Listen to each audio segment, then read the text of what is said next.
Hello and welcome. Today we will cover advanced counting techniques.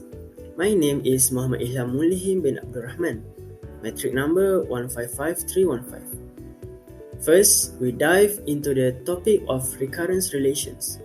What are recurrence relations exactly?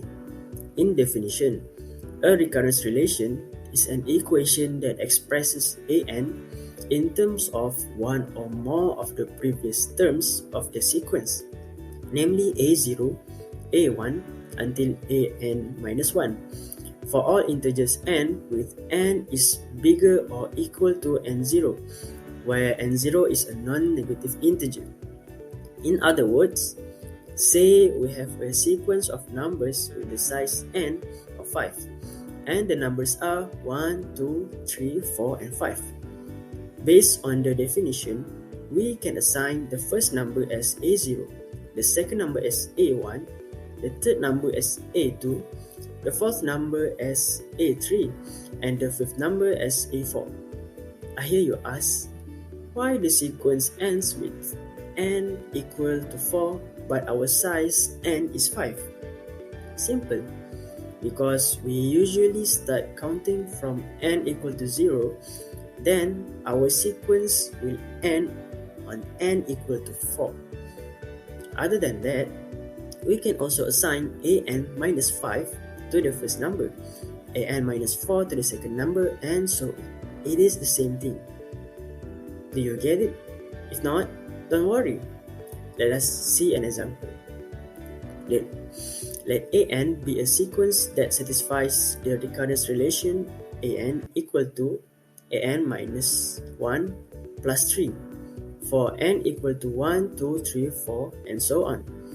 And suppose that a0 is equal to 2. What are a1, a2, and a3? Here we have the recurrence relation, and here we know what is the initial condition. Now, how to find a1, a2, and a3? We use the given recurrence relation to find the first term. Then we substitute a0 to 2 according to our initial condition, plus both number, and we get 5. Now the second term, same as the first. First we use recurrence relation and then substitute the a1 to its value. 5 plus 3 will equal to 8. This is also true for the third term. Using recurrence relation, we will get a3 equal to 11.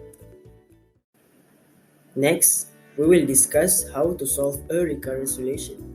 Finding a formula for the nth term of the sequence generated by a recurrence relation is called solving the recurrence relation. Such a formula is called a closed formula. Here, we illustrate by example the method of iteration in which we need to guess the formula. Simply put, the iteration method means we repeat the same process with different values to get the answer, which in this case happens to be finding a closed formula. One of the methods used is solving the problem by working upward-forward substitution. Let an be a sequence that satisfies the recurrence relation an equal to an minus 1 plus 3 for n equal to 2, 3, 4, and so on, and we suppose that a1 is equal to 2. So for this example, we need to remember that the sequence starts with n equal to. Using the given recurrence relation, we can determine the value for an. For n equal to 2, the formula is a2 equal to a1 plus 3. According to this definition, substitute a1 with 2. For a3, paste the formula of a3 minus 1, that is a2, into this formula. Simplify it, and we get this formula. The same is applied to a4. First, use recurrence relation, substitute, and then simplify to get the formula for n equal to 4.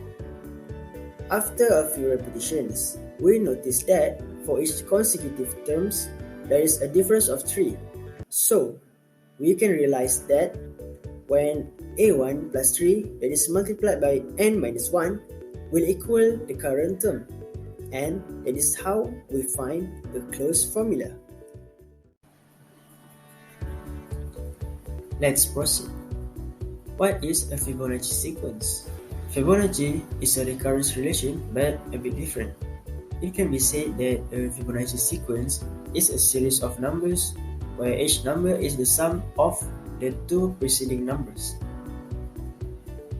Find f2, f3, f4 and f5.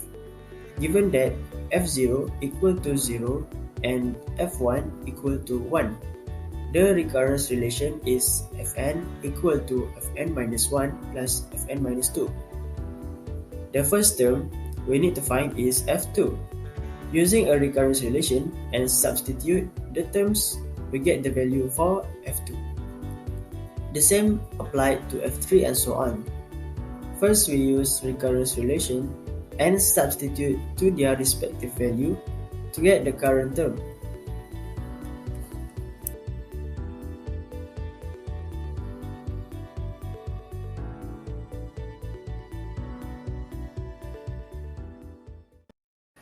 Let's dive further down the rabbit hole. Say a young pair of male and female rabbits are placed on an island. Suppose that a pair of rabbits do not breed until they are 2 months old, in which after reaching 2 months old, each pair of rabbits will produce another pair each month.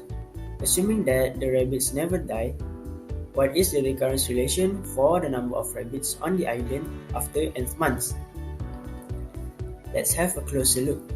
In the first month, there is one pair of young rabbits. Time has passed and the second month comes. These young rabbits will become adult and are able to breed next month. In the third month, a new pair of young rabbits are born. Now we have one reproducing pair and one young pair. In the fourth month, one new young pair will be born from the first pair of rabbits, and the then young rabbits will be able to reproduce next month. In the fifth month, two new pair of rabbits will be born, and the pair of rabbits from last month is ready to reproduce in the next month. The same is also true for the sixth month. Three new pair will be born, and the two pair of young rabbits from last month will reproduce next month. We can see that the number of pair of newborn rabbits and adult rabbits in current month is the same. Here is the table. In other words, there is f1 equal to 1 pair of rabbits at the end of the first month. We also have f2 equal to 1 because the pair does not breed during the first month. To find the number of pairs on the island after nth month, add the number of pair of rabbits on the island after the previous month, fn minus 1, and the number of newborn pairs, fn minus 2. This also satisfies the recurrent relation f1 equal to f1 minus 1 plus f1 minus 2 and is a Fibonacci number.